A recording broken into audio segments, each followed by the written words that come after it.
गुरुजी, मैं पिछले 3 सालों से शमशान साधना कर रहा था। फिर मैंने आपका सत्संग सुना, जिसके बाद मैं वही क्रिया जो करता था वो सारी पूरी तरह छोड़ दी। लेकिन अब भी मुझे ऐसा लगता है कि शमशान से जुड़ी हुई चीजें मेरा पीछा नहीं छोड़ रही। महाराज जी, रात दिन बहुत बुरे सपने, डर का एहसास, और मतलब मन बहुत घबरा रहा है महाराज जी। अभी तो नाम शुरू किया है मैंने जपना। चिंता न करो। इसमें शाम तो लादे घूम रहे हैं, ये मुर्दा ही तो है। इसमें भगवान बैठे हैं, इसलिए चल फिर रहा है। लोग बहुत भ्रमित हो जाते हैं, उनको सही मार्ग ना मिलने का कारण। नौजवान है, बेमतलब का कुछ नहीं है यार। जब जिंदा का स्वरूप होने पर तुम कुछ भगवत प्राप्ति नहीं करते तो मरे हुए लोग हमारा क्या सहयोग कर देंगे? क्या वहां स्मशान में बैठे हुए हैं क्या? यमराज के यहाँ उनकी पिटाई धुलाई शुरू हो गई? या तो नर्क गए या तो स्वर्ग गए।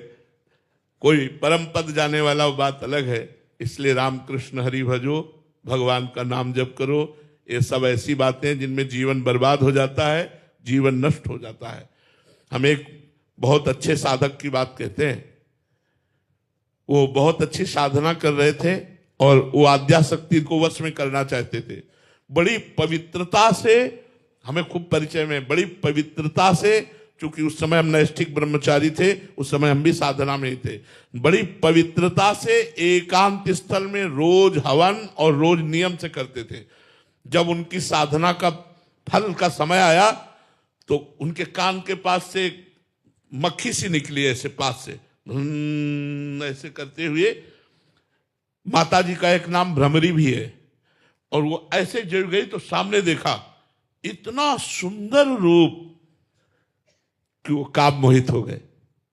जो ही काम मोहित हो, इसमें बुद्धि भ्रष्ट हो गई। बुद्धि भ्रष्ट हो गई तो पागल की तरह जीवन व्यतीत किया, कूड़ा करवाद बटोरते हुए। एक साधक कूड़ा कर। माँ को माँ की तरह भजो, हनुमान जी को भक्त की तरह भजो।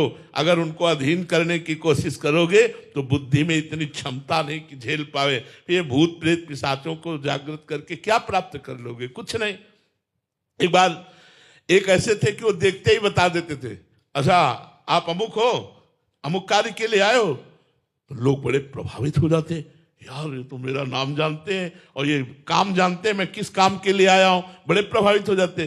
तो भाई जी से हनुमान प्रसाद पोद्दार जी, गीता वाटिका गोरखपुर, उन्होंने सुना तो उन्होंने कहा एक बार हम भी देखते हैं। तो वहां गए तो उनका, आप श्री हनुमान प्रसाद पोद्दार जी हैं, आप हमें चेक करने आए? भाई जी ने कहा यार बड़ी जोर की सिद्धि है इसके पास, ये मतलब हमारे मन की बात तुरंत। भाई जी ने कहा देखो हम मित्रवत बात करते हैं, आप भगवत प्राप्त तो हो नहीं, क्योंकि मेरी दृष्टि आपके ऊपर पड़ रही है और वजन तौल रहे हैं, तो आप कुछ नहीं हो साधना में। आपको ये ज्ञान कैसे हो जाता है कि ये कौन आ रहा है, क्या काम करके आ रहा है?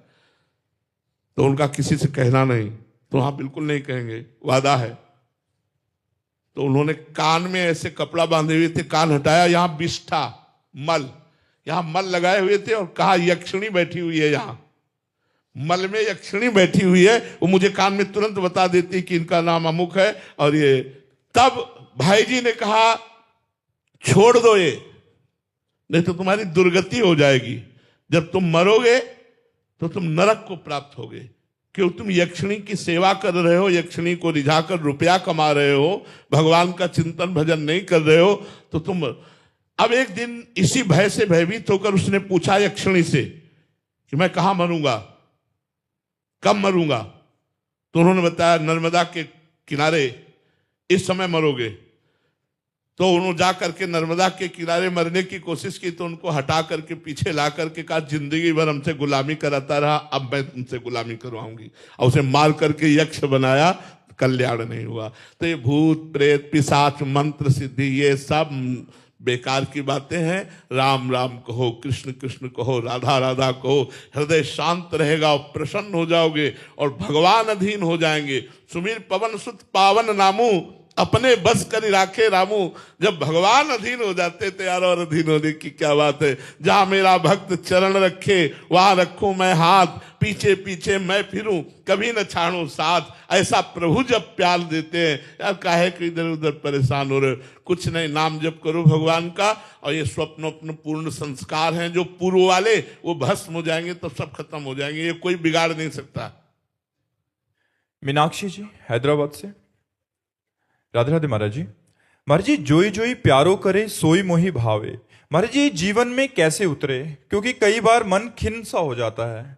जब तक अहंकार है, अहंकार देह भाव, मैं स्त्री, मैं पुरुष, मैं अमुक, मैं अमुक, तब तक अपनी इच्छाएं होती हैं। अपनी इच्छाओं की पूर्ति के लिए हम प्रयासरत रहते हैं, और जब इच्छाओं की पूर्ति हो जाती है तो हम हर्षित होते हैं, और जब इच्छाओं की पूर्ति नहीं होती तो हम खिन्न और उदास हो जाते हैं। ये सांसारिक पुरुष की स्थिति है। लेकिन जो सद्गुरुदेव भगवान के चरणों का आश्रय लेकर अपने अहंकार को उनके चरणों में समर्पित कर देता है और मन से भगवान का चिंतन करता है, तो उसके जीवन में जो कुछ भी होता है उसमें वो भगवान की कृपा को देखता है, भगवान के मंगल विधान को देखता है। इसीलिए वो बोलता है, जोई जोई प्यारो करे सोई मोहि भावे। जो हमारे प्यारे करते हैं वो मुझे बहुत अच्छा लगता है। जैसे श्री गुरु अर्जन देव जी ने कहा, तेरा किया मीठा लागे। ये कब होता है? जब पूर्ण रूप से समर्पित होता है, तन मन प्राण अहंकार, ये जब गुरु चरणों में समर्पित होता है, तब प्रभु का हर विधान, चाहे वो गला कटवाना क्यों ना हो, चाहे वो आग में जलना क्यों ना हो, प्रभु का ये विधान तो अच्छा लगता है कि लोग प्रणाम करते हैं, हमारा यश हो रहा है, हमारी मनोकामना पूर्ण हो रही, ये तो अच्छा लगता है। जोई जोई प्यारो करे सोई मोहि भावे। लेकिन जब प्रतिकूलता मिलती है, जब अपमान मिलता है, जब तिरस्कार मिलता है, और जब कठोरता से हमारे साथ व्यवहार होता है, उस समय जब ये हम कहें जोई जोई प्यारो करे सोई मोहि भावे, तो ये बात बने। ये बात प्यार में होती है, प्रेम में। जब हमारा प्रभु से प्रेम हो जाता है, हमारा अहंकार समर्पित हो जाता है, तब बड़ी से बड़ी स्थिति में भी हम विचलित नहीं होते, और उस समय अनुभव होता है मेरे ऊपर प्रभु की विशेष कृपा है। चाहे वो कितना भी दुख भरा विधान क्यों न हो, कितना भी विपत्ति भरा विधान क्यों न हो, ये अनुभव होता है कि कृपा है हमारे ऊपर, उस परमात्मा की, उस वाहेगुरु की, उस हरि की, उस राम की, उस कृष्ण की कृपा है हमारे ऊपर। जो हर समय कृपा का अनुभव करता है वही बोल सकता है जोई जोई प्यारो करे सोई मोहि भावे। नहीं तो भाई ये बहुत कठिन बात है। अनुकूलता में तो प्यारे ठीक कर रहे, जब प्रतिकूलता होती तो हमारा मन प्रश्न कर देता है, प्रभु मैं आपका भक्त हूं, मेरे साथ ऐसा क्यों? इसका मतलब आपका तन, आपका मन, आपका प्राण, आपका अहंकार समर्पित नहीं हुआ, और जब तक समर्पित नहीं हुआ तो आप भक्त किस बात के? भक्त वही है जो तन वांग मनोभी रमलई सुहम तविवाश्रिता, शरीर वाणी मन बिना किसी कामना के परमात्मा के चरणों में अर्पित हो जाना, इसे भक्ति का स्वरूप कहते हैं। शरीर अर्पित है, अब चाहे दंड दिया जाए, चाहे पूजा की जाए इसकी, चाहे मान हो चाहे निंदा हो, प्राण आज रहे या चले जाएं, मन अशांत रहे या शांत, अब ये सब कुछ प्रभु को दे दिया है। मैं प्रभु का हूं, प्रभु के सिवा मेरा कोई नहीं, ऐसी ठसक रखो तो आ जाएगा जोई जोई प्यारो करे सोई मोहि भावे। ज्यो ज्यो राखत हो त्यों त्यों रहियत हो हरि। जैसे जैसे तुम रख रहे हो मैं वैसे वैसे रह रहा हूं। हर्ष तिवारी जी भोपाल से। राधे राधे महाराज जी। महाराज जी, किसी भक्त या साधक को परमात्मा जी की या साध्य की प्राप्ति होगी या नहीं, कैसे पता चलेगा? क्या लक्षण?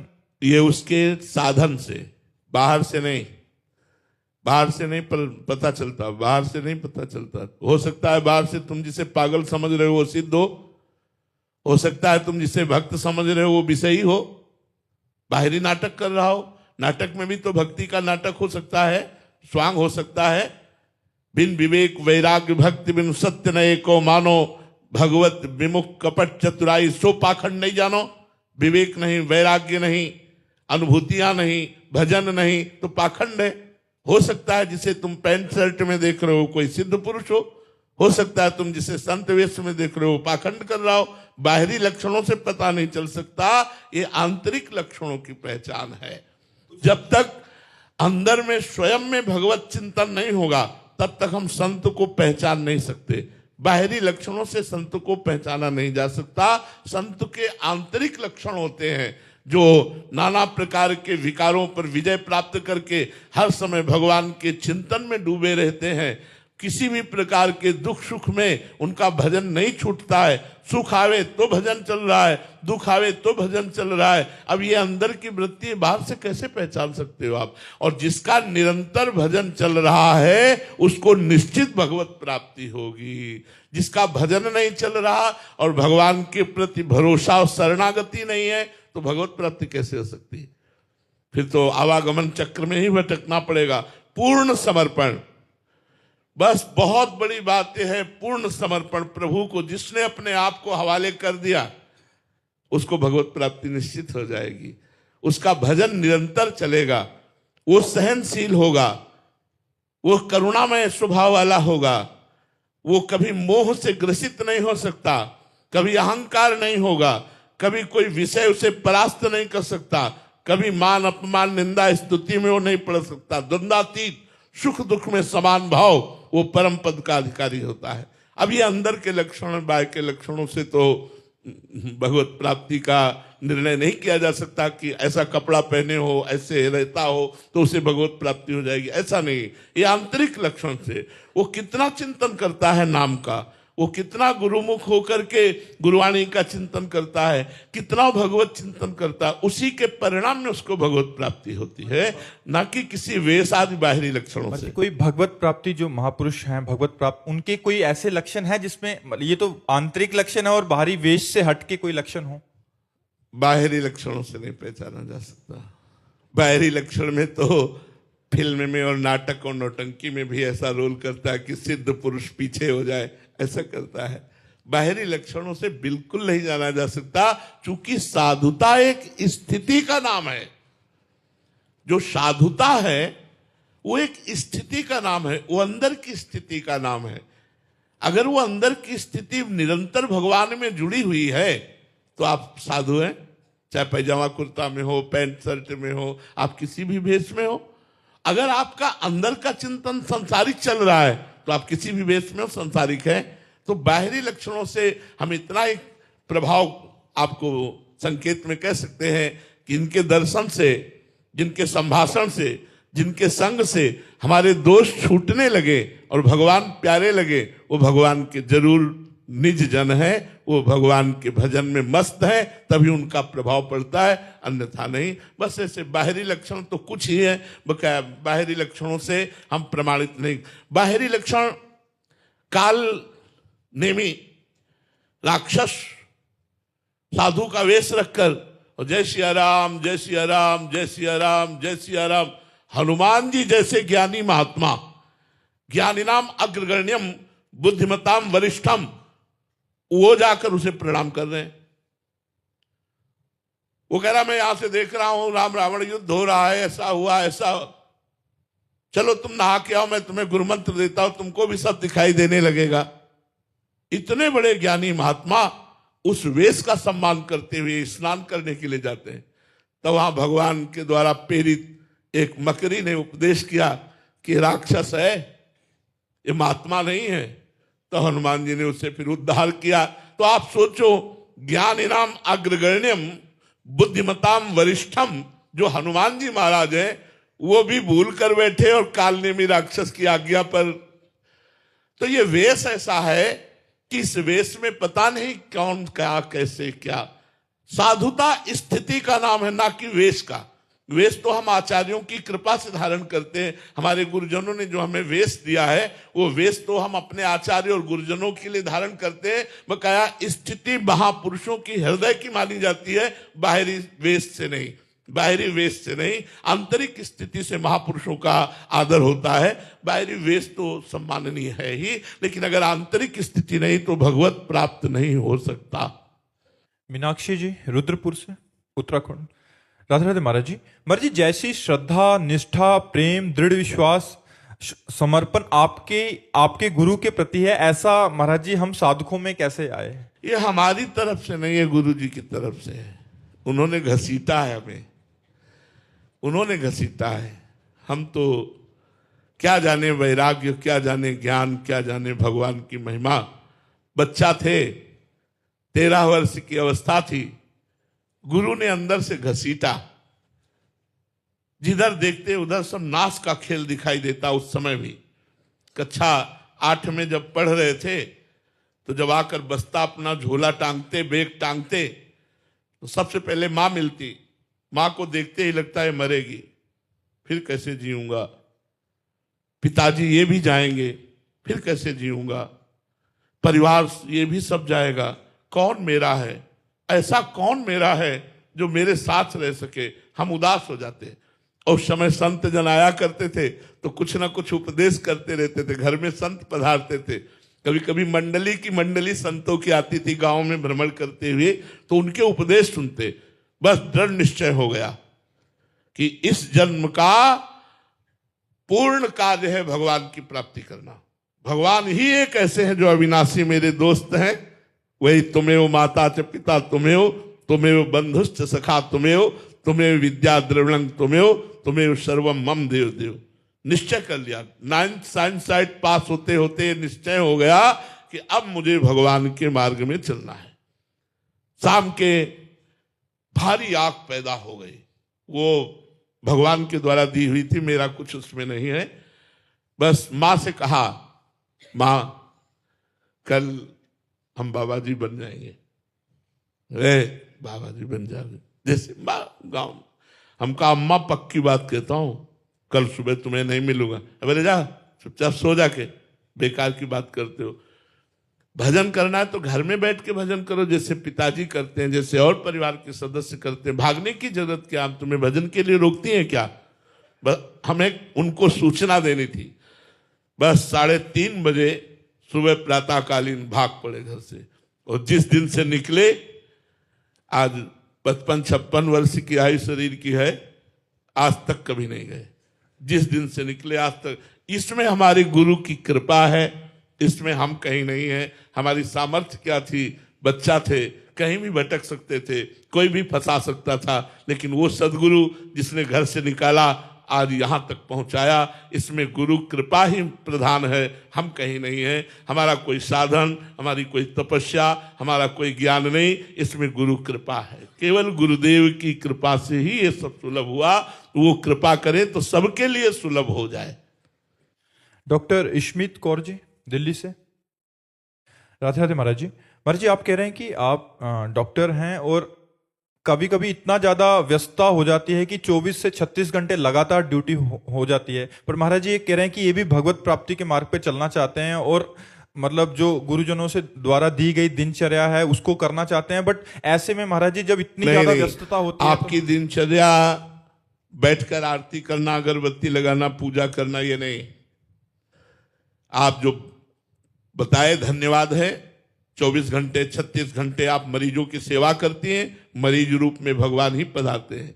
आप केवल भावना बदलिए, उनमें भगवत भाव कीजिए और नाम जप जितना अधिक कर सकती है। नाम जप करने के लिए हम सेवाएं करते हुए भी नाम जप कर सकते हैं। तो मरीज की जो भावना है उसका त्याग करो, उसमें भगवान की भावना अगर ले आओ कि भगवान इस मरीज के रूप, तो सच्ची कहते हैं आपकी डॉक्टरी आपको भगवत प्राप्ति करा देगी। 36 घंटे दुखी जनों की सेवा करना, इससे बड़ा कोई कार्य है? आप नाम जप जरूर करते रहिए और इस कार्य को कृष्णार्पण मस्तु करते रहिए।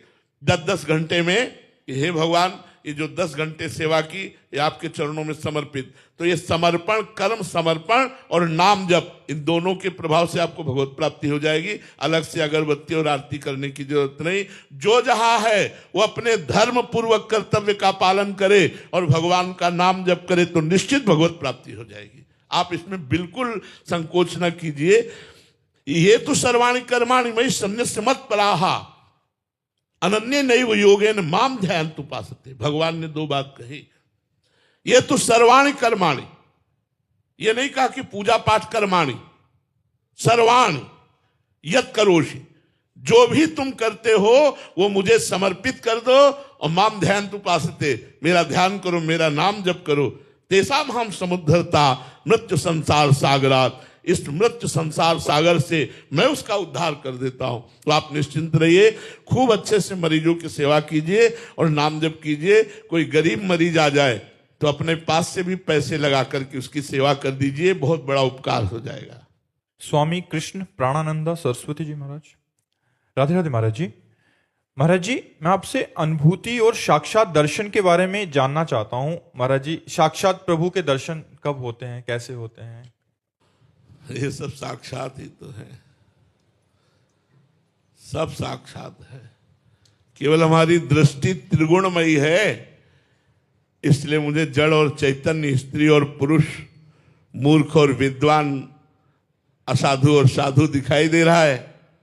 नहीं, सच्ची पूछो, हमारे ज्ञान नेत्र खुल जाएं तो सर्वम खलमिदम ब्रह्म ने नानास्ति किंचन, एकमात्र परमात्मा के सिवा कुछ नहीं है, वही है। जड़ चेतन जग जीव जत सकल राम में जानी, बन्नो सबके पद कमल सदा जोरि जुग पान। ये तभी हो सकता है। शांतिर व्यर्थ कालत्वम विरक्तिर मान शून्यता, आशा बंधा समुत्कंठा नाम गाने सदा रुचि, आसक्तिस तद्गुणाख्याने प्रीतिस तद्वसति स्थले। हमारे अंदर इतनी क्षमता आ जानी चाहिए कि हमारा कोई अपमान करे, हमें कोई मारे, हमें गाली दे, फिर हम उसका मंगल मनाएं, उसका मंगल मनाएं। भगवान तुम्हें कभी दुख न दे। दुख देने वाले के प्रति शांति, इतना शांत हृदय है कि उसका मंगल मनाएं। ये साधु का, ये हम अपने इन्हीं नेत्रों से सबको भगवान रूप देख सके, ये अनुभूति कर सके, इसके लिए पहली क्षमता शांति। जो हमारा अपमान करे, जो हमारी निंदा करे, जो हमारा तिरस्कार करे, हम हृदय से उसका मंगल मनाएं। भगवान तुम्हारा मंगल करें। पहला, या मेरे भगवान ही मेरे साथ ये प्रतिकूल की लीला कर रहे हैं, ये